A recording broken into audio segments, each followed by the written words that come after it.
Hello and welcome. We're the Bitches with Beards, and we love to talk all things culture. On this podcast, we chat our top 3 cultural moments of the week. It's the Cultural Three-Way. I'm Daniel. And I'm Max. We saw you from across the bar. And we really enjoyed your vibes. Cheers. Cheers. Sancha. Yes. It's been a while since we started with a vibe, you know, like a thought. But I was just saying to you earlier, like, I really do feel like we were talking about going for meals and that. Mm-hmm. And that summer and, like, I think winter are both, like, they are not times for you. No, it should be very simple is what you want. You want Yes. comforting in winter, and you want simple in summer. You want like a peach salad where it's peaches and burrata and maybe a little bit of arugula, and that's it. We're trying to get out a bit more, me and the hubs, and we do a date night now each week where we're trying to do like somewhere we haven't been, and then some friends invited us out tonight, and we're both like, look, we couldn't afford to go out. Don't get us wrong, right? But we don't have time for it. We don't have culinary experience money tonight. You don't want a fussy dinner. No, and I don't want an $80 plus tasting menu. Well, I actually have a place to recommend. Oh, go for it. So last night, coworkers and I went out for happy hour. We went to Alfreda, or Alfreda. I don't know how you pronounce it. It's over in DuPont on P Street. Very lovely pizza bar. Wonderful, fantastic, great company. It was a good way to blow off a lot of steam. Yes. And I may have gotten just a little bit bitchy at one point. Because you never. I know we had a guest join the group, and they were like, "Oh yeah, so and so," who was one of our friends around the table. Yeah, they're like, "Oh, this person's motivated by dick," and I was like, "The word is dickmatized." Dickmatized. And so with a gaggle of straight women, I was like, "The word is dickmatized," and they're like, "Oh, that's hilarious. What does that mean?" I'm like, "Someone who's hypnotized by dick." So I was bringing a little bit of culture to them. But also, was it a friend had popped along to join their friend sort of thing? Yes, and they were actually going to go someplace else afterwards, which was perfect. We don't mind that at all. But also, my work wife and I, who we often go out and we have martinis, we were walking back to her car at the end of it, and she was talking about how there was one individual that was a little bit quiet in the conversation. I was like, well, without missing a beat, I was like, well, they have a very small garden. And we laughed for the last block and a half to her car. So mean. Well, they weren't around whenever I said it, but it was one of these, you could tell, they don't care to be out socially that often. And we weren't, keeping anyone captive, but it was everyone else was, very animated and having a good time. And I was like, well, they just have a very small garden. Daniel. I know, shame on me, but the landscape historian and, Jane Austenite came out, and I was just like, this is what I was going to say. And so today we've been texting each other, being like, how cultivated is your garden? Is it big? Is it a medium garden? Is it a designed garden? I do struggle in DC, and we went out after the World Cup last week. And by the way, good on you, Spain. Yes, after Enzo got red carded, that was the most traumatic experience of culture. I don't even want to talk about it that much, but it was amazing. And me and the hubs went to trade, and there was we would chat to a couple of people, and God, I hope my parents don't listen to this. When we were chatting to someone, and they just went, "We should freeway," and then just walked off, and bye. Okay, so it was a bit I was like, okay, DC. How drunk was this person? It was Sunday at 7 p.m. Probably, yeah. I had one chat with a guy, and he basically said the same thing 3 times in 5 minutes, and I'm like, this. It was I was having a good time with the husband. He then he had a huge drink because of the World Cup, and he always gets very affectionate, and I'm always a bit like, it's please be affectionate over there on that side of the couch. He's very sweet, but no. So this guy got it was all people chatting about the end, the politics, and it's very, and you're like. And so when we were in Rochester a couple of weeks back, it was the week before. It was the week. It was just before Madonna was coming out, and we were in a bar, and this guy, and I saw something I said, and I said, "Oh yeah, we were kind of casually chatting to someone, And I said, I'm so, me and my best are so excited for this new album. And we did it, and then this guy just like launched himself at me, and we had like a half-hour full-on political conversation about the 7-minute short. And I'm like, this is what conversations like in DC, and it was like of the intensity of local politics, but about Madonna's short movie. Which is more meaningful, maybe? More meat on its bones? And that's why, like, when you get quiet people sometimes, I'm always a bit like, people are like, they're so quiet. I'm like, maybe you're just not having interesting conversations. Well, yes, but it's one of these, like, we were very much, like, trying to include this individual, and we're like, if you're trying to. Yeah, it was, we were making sure it sounds like a Ruth Ware heroine. Yeah. Oh, I was there, and I did not want to know. We were asking. We were asking so much. But you seem pretty good spirits. A couple of times in the last few weeks, you've been very... I have been very deflated. And going out last night, like I said, we laughed for a good 10 minutes. Like, it did me good to do that. Not that not being with you doesn't do me good. But sometimes it is fresh energy. Yeah. Like we're doing, because like Bug is recovering, but it's been a slog, and he's very spry again. You wouldn't really know he's ill at all. Mm-hmm. But we've had it, and then last weekend he was up early, and I had no sleep. I'm really running on fumes right now. I'm sorry, dear. And so we had a good week, and but like last night our friends invited us over. They've been doing a weekly thing. They get the grill out there because they're on the building opposite. They've got the kids up there, and we kind of go and chat, and they always got like a friend or an extra family, and it's just really, really nice. And actually, Hubs has been like, "Are you enjoying it?" I said, it is nice for a couple of hours, and it's very low stakes. Yeah. They always do a dessert, which is always a lovely way to end. You get like they did, like last night it was turkey burgers and pasta salads, and then and it was just good, and it is. But no, you do need to get out and vent, because at the moment it's like everything's weighing at the moment. Or it's nice to see your normal people, but in a different setting, which is what we were at, and it just helped to be somewhere different. That's why Portland's helped, was because I was seeing people there and going, okay, this is what you're like out of it. Out of your enclosure, this is what you're like. Out of a Zoom call. We're talking about letting people out of their enclosure, or maybe if they like it, putting them back in. It's time to get our guest warmed up. Oh yes, are you ready? I'm very ready.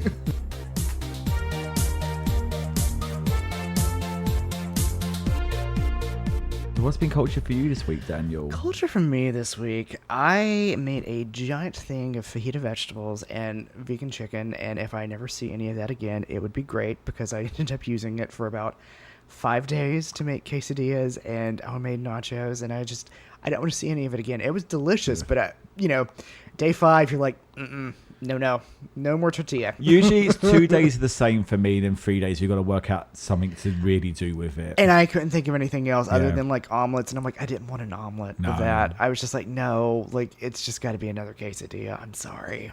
So sorry, stomach. Last weekend, we had this conversation. I started rewatching Vera.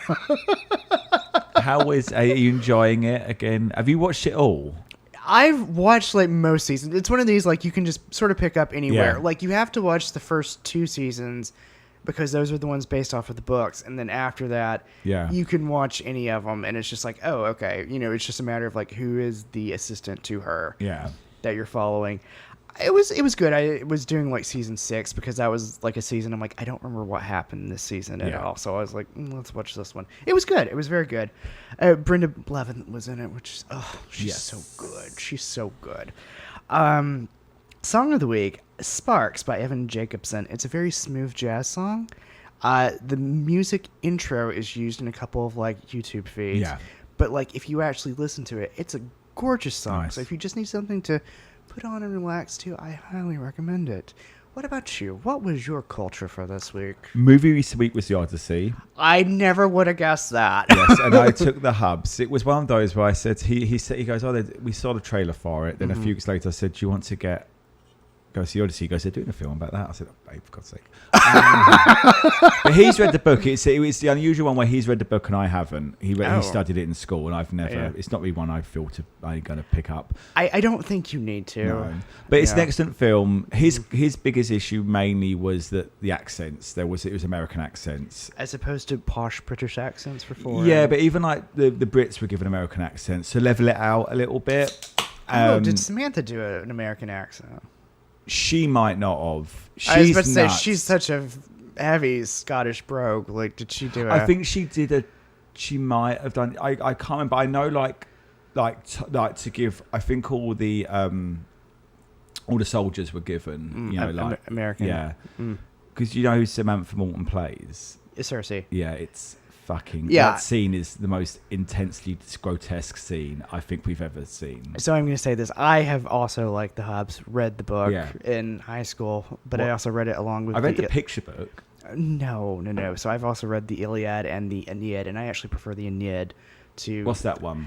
The Aeneid is the story of Aeneas, who is a Trojan who goes and founds Rome, and so it's his wandering through the Mediterranean. So it's different. So he is the Aphrodite bit of the, Aphrodite, Hera, and Athena. So like it's the Aphrodite portion of that narrative. It's very cleverly done. So I'm going to say I feel that. I don't want to get I don't want to give too much away, but there's a lot of magical realism. So it's very grounded, but also very epic. So Nolan really has towed a beautiful line.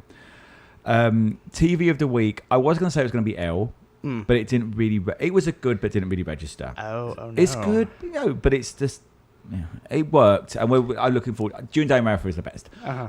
We watched only one episode of Ride or Die. Hannah Waddingham and Octavia Spencer, and were hooked.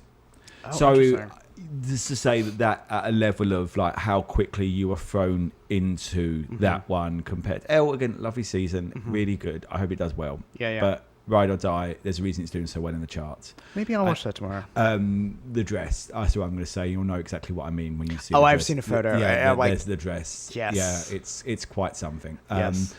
And then. Music of the week, randomly, the Buffy the Vampire Slayer TV soundtrack.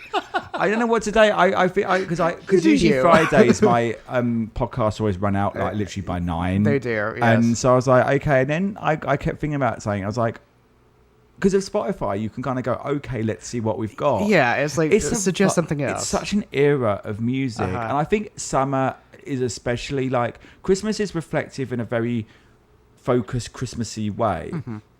Whereas summer is reflective in a more broad and nostalgic, let's think. Nostalgia is the word that I would go for. And I think because you have a lot of free, more like days are longer, there's a lot more. There's a haziness to it and a warmth. And I remember, especially like the Buffy one, my brother had the soundtrack, and it's actually still real fucking good.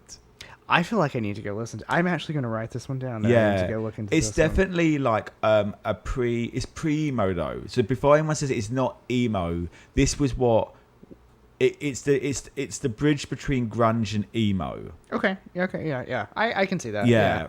It's probably got way more in common with like the like 10 Things I Hate About You. Yeah. So again, we have to move on quickly. No, we don't have to move on. No. I don't think we have many young listeners actually. If we do. Is that everyone remembers the era of the movie soundtrack, and especially in England, a lot of these soundtracks were how we got bands. If they didn't come on the radio, and Napster by the time it really took off in England had already been crushed in the United States, so it was only through streaming. So these soundtracks were massive, and they were curated, and they told the story, and they were perfection. And they actually still, I think now they've got a grip on what Spotify is to the music industry.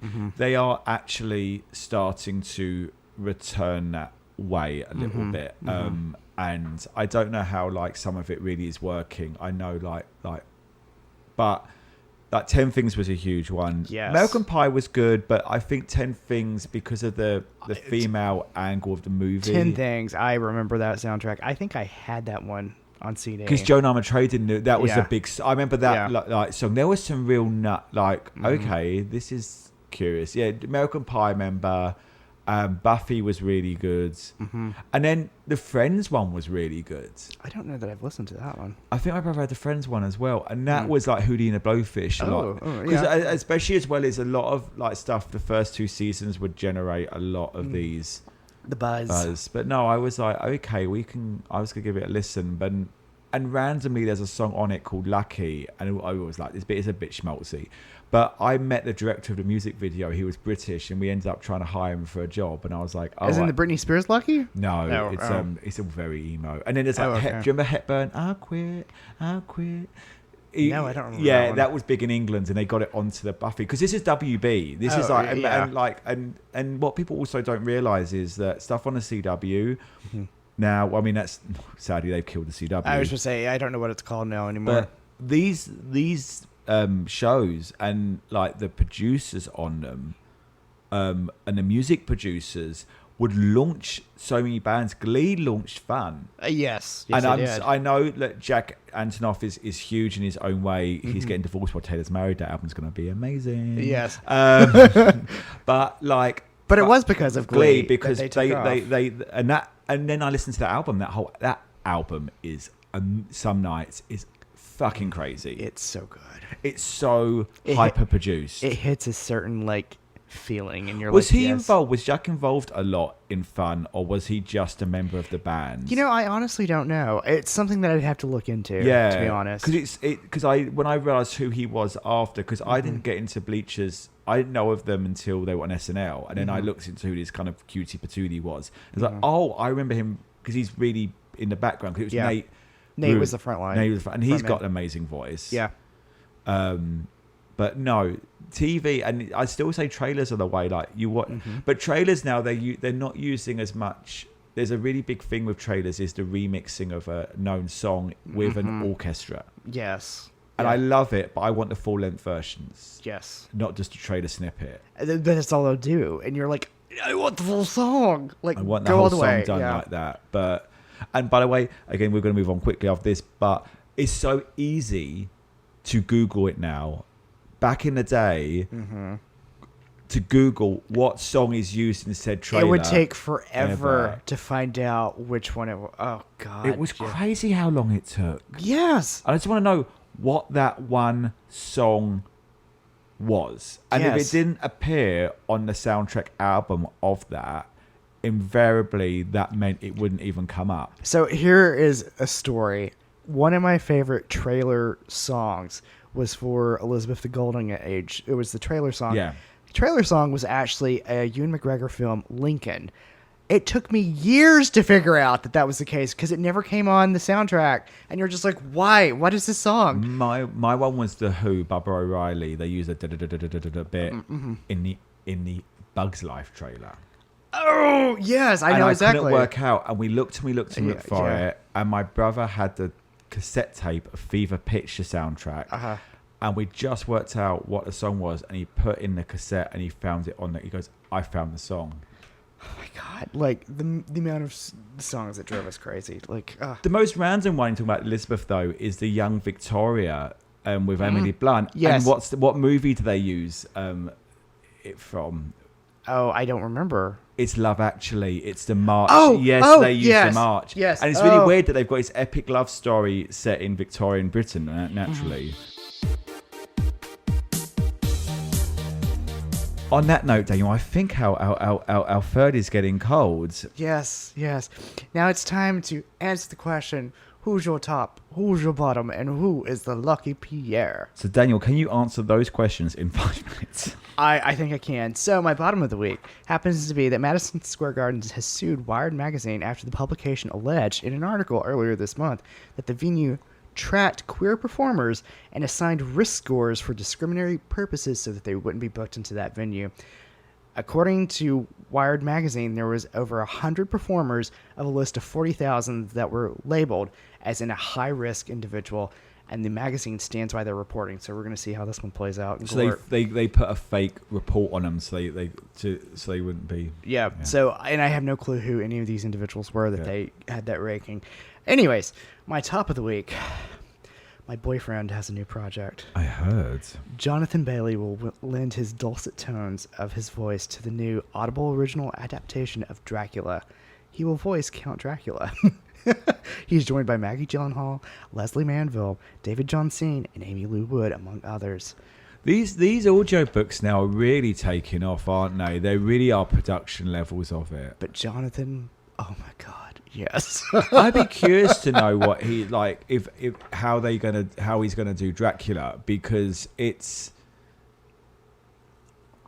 He can read the telephone book. Exactly. So, but I'm curious about, like, is he going to accent it? Is he going to, like, what is he going to do? Because Jonathan Bailey would be an amazing Dracula. Oh, because here's the thing. On my sleep app, he narrates a story, and let me tell you, I listened to that one a couple of times. Like, the voice is wonderful. I can't wait. I will be getting that audiobook. That's all I'm going to say. Thirsty bitch here. Anyways. Yeah, we know that. My lucky Pierre of the week is that there has been too much discourse of the Odyssey. However, we're going to talk about a different goddess in her own right, who is receiving her due. It was announced this week that Disney Plus will be releasing in 2027 a definitive documentary on one Miss Julie Andrews. The title is forthcoming. It will follow her. It's going to be Julie. Probably. It's probably going to be like Julie, the definitive version. It's going to follow her start as a British vaudeville performer to her superstardom, along with her reinvention post-throat cancer. Yes. It's going to be directed by R.J. Cutler, who directed the Martha documentary that was on Netflix a few years ago. So anyways, the 90-year-old actress known for many, many roles. So I'm going to ask you, Max, Julie Andrews, where did you first learn of this amazing individual? Was it Mary Poppins? Yeah. Was it Sound of Music? I remember not knowing. I didn't see Mary Poppins until I was like 8 or 9. Oh, really? I just was never on TV, and we weren't a big VHS. It was we had the VHS. Yeah, but I always knew her. Like, we knew of Mary Poppins. I just was, what is this movie? Yeah. So yeah, she's very much ingrained in British culture. What about you? For me, it was Mary Poppins, and then I think it was about 6 or 7 whenever my aunt was like, we should watch The Sound of Music, and my dad was just like, I don't want to do this. And I was like, nope, we're watching this a lot. I think Sound of Music was bigger than Mary Poppins in terms of, like, how she came across. Yeah. No, I think it's a great idea. I was actually thinking of her, like, twice say there was a meme that came out of, like, how dare Disney Plus scare everyone by launching with a face of Julie Andrews, and everyone going, no, she's not dead. Right. Well, the thing is, I actually wrote this down. The reason why everyone was upset is because underneath that headline or that image was, they said the courage, the resilience, the grace, and people are like, why are you starting off with that? Like, no, just say a documentary is coming. Like, don't worry us. I read a book, The Sunny Side of the Street, by Alan J. Lerner, and he talks a lot about working with her on 2 projects. It was Camelot and My Fair Lady. Oh, yes. And he said, she was always the first up during rehearsals to play Mother with the tea and a consummate professional, consummate like team player. And actually, today I was watching. There was a clip came up around halfway in an interview for the Odyssey, and she leant over and adjusted a journalist's collar and just said, you don't want to have this on. And the journalist was like, my God, thank you. And it's like, Anne's a girl's girl sort of thing. And I was like, yeah, she is. We all love Anne Hathaway. And I was like, I wonder whether or not, like her first major role being with Julie Andrews, and that Princess Diaries, yes. Yeah, it has rubbed off on her. I think so. Because I feel like they still keep in communication, and she talks about how Julie was like an inspiration to her. So I do wonder. I mean, it's a great choice for documentaries, undeniable. Yes. I'll be watching it. I will definitely. I hope it does. I mean, it's Disney Plus. They're not going to, and she's one of their stars, so it's not going to be. I think they're going to find interest and sort of within her story rather than within the story you don't know, sort of thing. Yeah, they're supposed to be using a lot of archival footage, so I'm just like, yeah. I think it'll be interesting to see the pre-Mary Poppins, because what people like realize is that she was meant to do My Fair Lady. Right. She didn't get it for Audrey Hepburn, and then she beat Audrey Hepburn for the Oscar with Mary Poppins. Right. So I think it's going to be a very interesting to see her early days and where she came from. Yes. I can't wait. I'm excited. Anyways, Max, who's your top and your bottom and your lucky Pierre?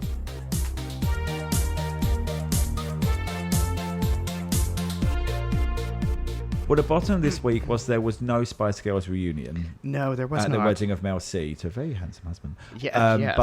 But I was a bit like, well, why did Mel C book her wedding during the World Cup, knowing Victoria had to sit glumly on the sidelines? But I was like, did she not want her there? But no, Victoria Beckham was there. She was there. In dress. Lovely, custom-made Victoria Beckham dress. So it was very lovely. Yes, it looked lovely. My top of the week is that they have begun casting for the Broadway-aimed Begin Again musical. Begin Again was the follow-up to Once. It stars Mark Ruffalo, Catherine Keener, Keira Knightley, James Corden, and a young Haley Steinfeld. Highly recommend that. There was a couple of castings this week. Actually, I'm going to jump in with another casting. They're doing August County with Leslie Manville in the West End. I'm sorry I know that's breaking news with some castings, but quite frankly, and it's Manville. What's her face? Who's in? You know who I'm talking about? Who plays that? But Manville playing the Meryl Streep role, amazing. Yeah, and I can't remember who her co-star is. Anna Maxwell Martin. Yes. Yeah. Oh God, that's gonna be so good. Yeah. That's I would fly over to see that. I would. Maybe I have. Husband doesn't listen to this. And then talking of casting, my lucky pair of this week is Tom Holland is going to begin filming the Fred Astaire documentary. For those that don't know, Tom Holland is a dancer. He began his career in Billy Elliot in West End. He's going to be doing. The intention is that he's going to be doing all the dancing himself, which I do believe he has the gymnastic ability to do. Yes, we have seen him do it before. Yes. How do you feel about this as a movie, though? Like, we've only got a couple of minutes, but what's your I'm going to vibes? say this. I think it's rather interesting to be doing Fred Astaire. I don't know much about Astaire and his private life or anything like that, so it's going to be interesting to learn something. I think it's going to be a very athletic role, and people are like, well, he's a dancer. I'm like, no. If you could see the stuff that Fred Astaire did, like the flips, the backflips, and, the jumping, the leaping, like... He was a very athletic individual, so I don't think that's not out of Tom's repertoire. By any means. I do hope that it's a bit more fantasy, it goes into it. I think that there's a Anthony Bourdain documentary coming out. Movie coming out. Tony looks excellent, but there's a lot of these gritty ones. I do love a biopic. Yeah. But they are sometimes very low-hanging fruit for the Oscars. It's how well did someone replicate someone else? Yeah. And so, I am curious. But I think this will be good. But I do hope they have some fun with it rather than it just... Because I do think Fred Astaire... The thing with Fred Astaire is I've never heard anything suggest his life was in any way that dark. No. So I'm a little bit like, what are they going to try and do with this? Because... They were Hollywood glamour, and I don't particularly want to have that pulled apart. So they were Hollywood glamour, but he also, I'm going to say this, did some very groundbreaking dances. So, maybe they play into that we're going to look role-breaking at, aspect. We're going to learn more about how he contributed to the modern culture of dance. Yes, because I can't remember what the film is that the room rotates. He was like the first one to do. They did it in Glee, didn't they? Yes. They did Glee. That's what I'm saying. They replicated that scene in Glee. It's on a gimbal. Yes. Was it something Mary Wise? It wasn't Mary Wise of Windsor. But anyways, he did that. And then he also, there was one show that he later in his career did choreography. I know that much. So I think that there's fruit stuff there. to talk There's about. fruit there. Good. Yeah.